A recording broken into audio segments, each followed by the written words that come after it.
ตอนนี้เป็นนะครับการเซอร์ไพรส์วันเกิดของพี่ห้วนนะครับธวัชชัยทองห้วนนะครับโดยนี่ครับพี่บิชาครับเป็นคนถือดอกไม้แล้วก็มีพี่ตู่มาด้วยนะครับวันนี้แล้วก็นี่ป๊อปปี้เป็นคนถือป๊อปปี้ถือเค้กวันเกิดนะครับวันนี้มีพี่ต่อยมาด้วยนะครับหมดน้องหมดอ่ะไม่ใช่เลยลงไหนวะเนี่ย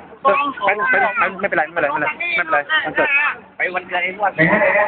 ครับเชิญครับเชิญครับเร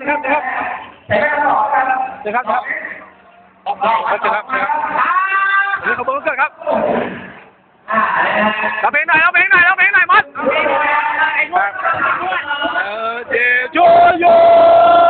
Happy birthday to you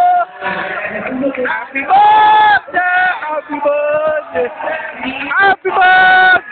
to you Happy birthday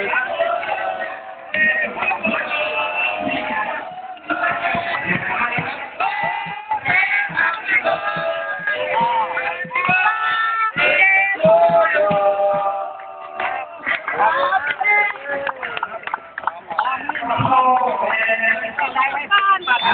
ร่ำรวยเงินทองอย่างที่หวัง